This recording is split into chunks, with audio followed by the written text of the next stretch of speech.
Warahmatullahi wabarakatuh, Buya.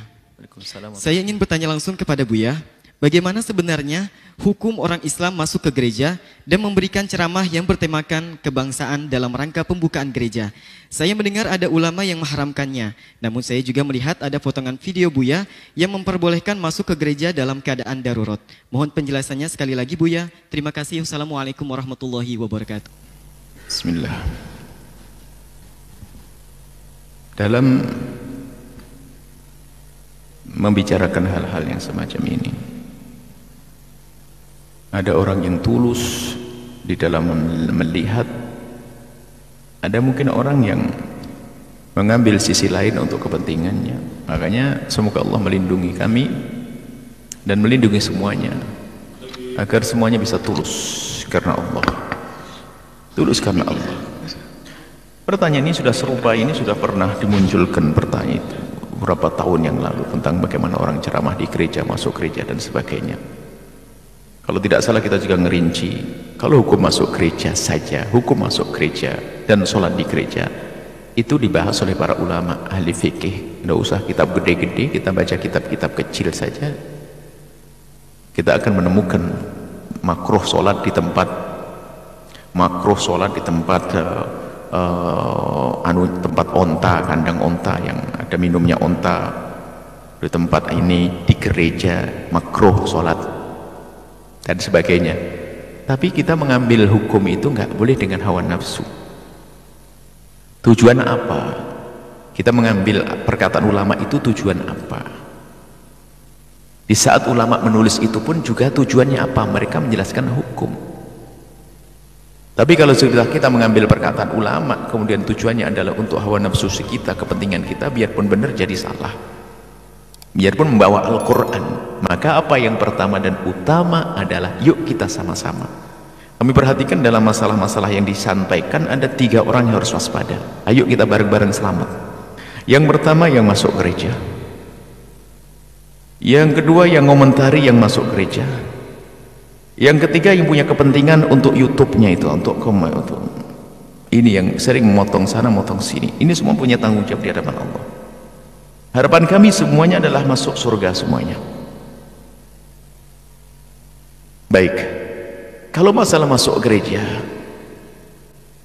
misalnya ulama mengatakan bahwasanya masuk gereja, sholat gereja adalah makruh, misalnya makruh. Ini kemakruhan begini, bagaimana sih maksudnya makruh? Ada hajat atau dalam keadaan normal dan sebagainya. Ya kita harus paham di sini. Kalau misalnya sebelum kita bicara tentang kejadian si fulan, saya pribadi tiba-tiba kok saya sholat jamaah sama santri di gereja atas dasar menemukan di kitab bahwasanya sholat di gereja hukumnya makruh. Kalau memang saya melakukan yang demikian, saya siap dihujat oleh manusia se-Indonesia. Ngapain aneh-aneh? Ngapain saya sholat ke gereja bawa santri? Maksudnya apa ini? Kan harus ada hikmah. Untuk apa saya sholat di gereja? Berbeda di saya kehujanan deras menjelang maghrib, saya belum sholat asar, saya mampir ke gereja, saya minta pada orang punya gereja, saya kalau kehujanan nggak kuat dingin, dia persilahkan, lalu waktu maghrib mau waktu asar saya sholat asar, nggak jadi makruh kok begitu. Jadi yang penting semua dari kita di saat masuk gereja, lepaskan dari hawa nafsu. Tujuan kita apa? Saya tidak tahu siapa orangnya, ada siapapun orangnya. Kalau hanya kita mempertahankan misalnya hawa nafsu kita, apalagi misalnya dari hamba-hamba yang diuji oleh Allah dengan kemasyhuran, hanya mungkin ada apakah karena ya bisa saja tulus karena Allah, ada sebuah tujuan yang jelas, itu yang tahu hanya Allah bukan saya. Jadi yang masuk gereja bisa saja tulus karena Allah, bisa saja sensasi, itu adalah, tapi saya tidak bisa memastikan niat mana, itu urusan hati kok. Hanya saya kembalikan kepada Anda yang masuk gereja, siapapun Anda, lalu Anda sholat di gereja atau bahkan ceramah di gereja, urusanmu dengan Allah, bukan media yang mengangkat kita menjadi terkenal, bukan urusan kita dengan Allah. Tujuanmu itu apa? Tanyakan diri sendiri, madharatnya apa, maslahatnya apa. Dan saya masuk gereja bukan saya melawan kelompok yang anti masuk gereja, bukan, saya memang ada tujuan. Kalau saya hanya pengen label saya adalah karena saya sudah terlanjur berfatwa bahwa saya masuk gereja nggak apa-apa, maka saya harus memperbanyak masuk gereja, itu hawa nafsu. Sebab banyak ulama berfatwa tidak melakukan banyak. Fatwa disebutkan belum tentu melakukan. Ulama yang mengatakan sholat di gereja makruh belum tentu mereka sholat di gereja. Kita melepaskan diri kita dari hawa nafsu. Saya tidak mengatakan Anda salah masuk gereja, akan tapi tanyakan pada diri Anda, siapapun, mohon maaf karena ini orang banyak, karena dulu orangnya beda, katanya orang beda, pokoknya urusan Anda dengan Allah. Mungkin niatnya benar, ada tujuan tertentu yang memang benar masalah untuk umat, wallahu alam. Kalau hanya sensasi karena label kita label terkenal, label ini, masya Allah, semoga Allah menjadikan kita ini adalah orang-orang yang tersembunyi, nggak banyak dikenal gitu aja. Ini bahaya, karena kita mengejar keterkenalan bisa saja terjerumus. Alhamdulillah aman, kita sembunyi di pondok, nggak ada. Baik, semoga Allah mengampuni. Yang diuji dengan kemasyhuran, semoga Allah jaga hati mereka. Yang mereka beliau-beliau yang diuji dengan kemasyhuran, yang terkenal di sana sini, disebut sana sini, semoga Allah menjaga hatinya, jangan sampai masuk kesombongan jadi senang masyhur sehingga semua program yang dihadirkan hanya untuk menjaga kemasyhurannya. Dan kita pun tidak boleh suudzon kepada orang semacam itu. Ini nasihat. Waktu Anda masuk gereja, tujuan Anda apa? Antara Anda dengan Allah. Ingat ada hari akhir. Ada hari akhir. Allah Maha tahu pada hati Anda. Kalau niatnya benar, semoga dibeli oleh Allah segala kebaikan. Saya tidak tahu itu. Makanya dalam hal semacam ini, ingat, kita perlu ketulusan. Yang berfatwa ulama yang mengatakan masuk gereja boleh, belum tentu mereka masuk gereja kok. Baik. Nah, kemudian ini tujuan yang benar apa? Kalau tadi dikatakan untuk menceramah masalah sosial atau apa kebangsaan dan sebagainya, itu sama hukumnya, nggak ada masalah. Biarpun sholat juga aslinya pada dasarnya juga makruh sholat gereja, cuman kalau tujuannya nggak benar, tujuannya hanya pengen, mohon maaf, hanya urusan ketenaran misalnya. Tapi ini bukan menuduh, jangan dikatakan menuduh. Kalau tujuan saya masuk gereja hanya pengen diliput, wah saya sebagai ustadz yang beda, tampil beda, lain, terkenal, mungkin wah sensasi, nah saya buruk, neraka ini. Tapi kalau saya punya maksud hajat yang benar-benar pribadi antara saya dengan tim di sana dan punya tujuan maslahatnya ada, ya nggak dosa di hadapan Allah. Dan ini saya kembalikan kepada Allah. Semoga yang masuk gereja juga niatnya benar. Kita tidak ingin ada orang beriman yang punya masa kebaikan lalu tidak diterima oleh Allah, ya. Tapi tolong semuanya perlu kejujuran, ketulusan, itu yang akan diterima oleh Allah siapapun Anda. Satu. Yang kedua, yang biasa mengomentari orang-orang yang melakukan tindakan-tindakan seperti itu, kita jangan mudah terbawa oleh tim kita, apalagi netizen, youtuber yang lainnya, admin, semuanya untuk, oh ini lagi viral. Biasanya ada, walau kalau viral, kalau ngomong viral saya tidak mau komentar malahan. Oh ya ini lagi viral, oh enggak, diam saja daripada kita jangan viral-viral, cari ada setan viral membahayakan.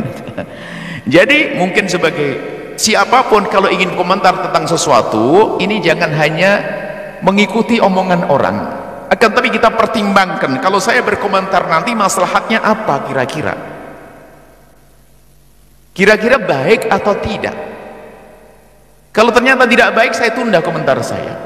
Kalau bab nasihat, saya bisa nasihati secara khusus. Kalau memang saya menasihati secara umum, nasihat secara umum. Tapi sudah waktunya atau belum, bagaimana? Artinya harus dipikirkan benar-benar agar kita tidak hanya mengikuti omongan tim kita, ayo cepat sebelum terlambat. Sebelum didahului orang lain, kita harus menjadi orang komentar pertama. Nah, ini jadi komentator, ustadz komentator nanti, bukan begitu.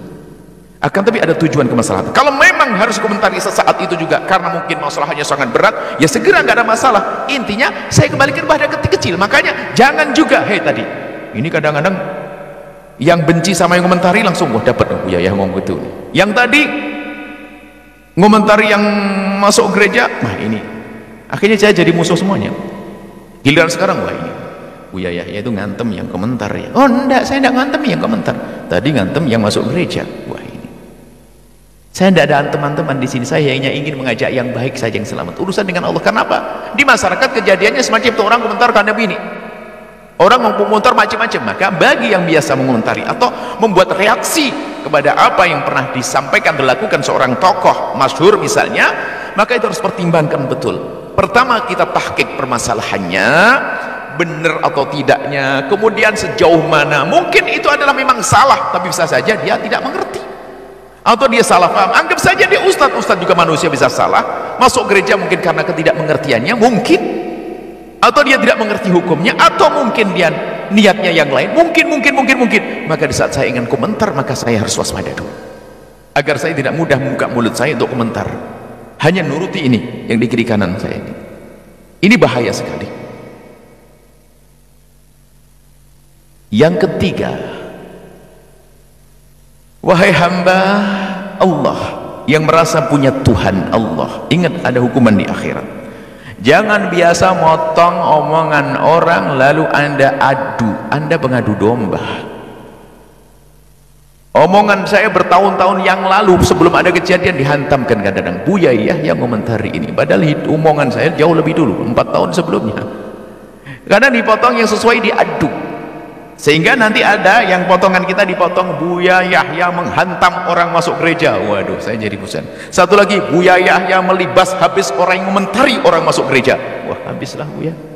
Masya Allah, innalillah. Wahai hamba Allah, amanat, yuk cari juru damai. Kalau memang kebatilan, yuk kita katakan kebatilan, tapi ada caranya bagaimana. Ini lebih penting daripada ini. Penting kami serukan, 3 manusia ini hendaknya harus waspada. Yang pertama tadi ingat, yang masuk gereja, yuk kita koreksi diri. Kalau memang sudah benar niatnya, pun seandainya benar niatnya, ke depan harus waspada, hati-hati. Bagaimana kita itu menjadi orang hebat, ngambil ikan tanpa harus keruh airnya. Jadi sukses dakwah kemana-mana tanpa harus ada yang gelisah, tanpa harus ada yang gundah, tanpa harus ada keributan. Ini hebat. Kemudian yang kedua, yang biasa komentar, saya ingin lagi, jangan mudah mengomentari siapapun. Al-Baqi dibarengi dengan caci maki atau mungkin dengan kalimat keras. Jangan buru-buru, coba harus tahqiq dulu. Kemudian apa? Di tahqiq benar tidaknya, bisa saja tidak mengerti, bisa saja kita yang salah paham, bisa macam-macam. Kemudian kita jangan mudah terpengaruh dengan yang ada di kiri kanan kita untuk berkomentar itu. Karena apa? Khawatir nanti malah menjadikan permusuhan. Yang semula kita ingin cari juru damai, malah kita akan bikin ramai. Kemudian yang ketiga, ini yang banyak, Anda yang suka memotong-motong video, jika tujuannya baik, maka Allah Maha tahu tentang niat Anda dan Allah akan berikan segala kebaikan. Tapi ingat, kalau ada niat busuk terbentik di hati Anda, senang mengadu domba, maka Allah akan hancurkan Anda di rumah Anda sendiri. Kami tidak tertarik dengan orang yang mengadu domba, tapi kami senang dengan juru damai. Juru damai, mengadu domba, motong kalimat ini diadu, motong kalimat di badu, ada kepentingan. Masalahnya dia adalah orang, dia menjadi apapun, menjadi pengkhianat nanti. Jadi ustadz pengkhianat, suka motong omongan orang, menjadi pengusaha, pembohong, jadi pejabat, culas dan seterusnya, karena memang biasanya dia khianat, nuruti hawa nafsunya. Ini saja, insya Allah ini nasihat dari seorang saudara yang mencintai untuk saudara yang lainnya.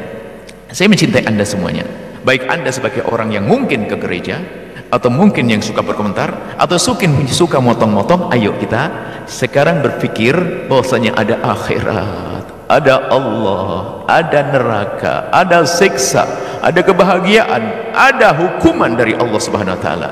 Dan ingat, Allah tidak tidur. Allah tidak tidur. Kalau kita selamat dari hukuman di dunia, masih akan dikejar dengan hukuman nanti di alam barzah dan di akhirat. Semoga yang mendengar suara ini, siapapun Anda yang semula yang bertentangan dengan kami sekalipun, kami doakan semoga Allah memberikan hidayah dan diberi segala kebaikan, sehingga kita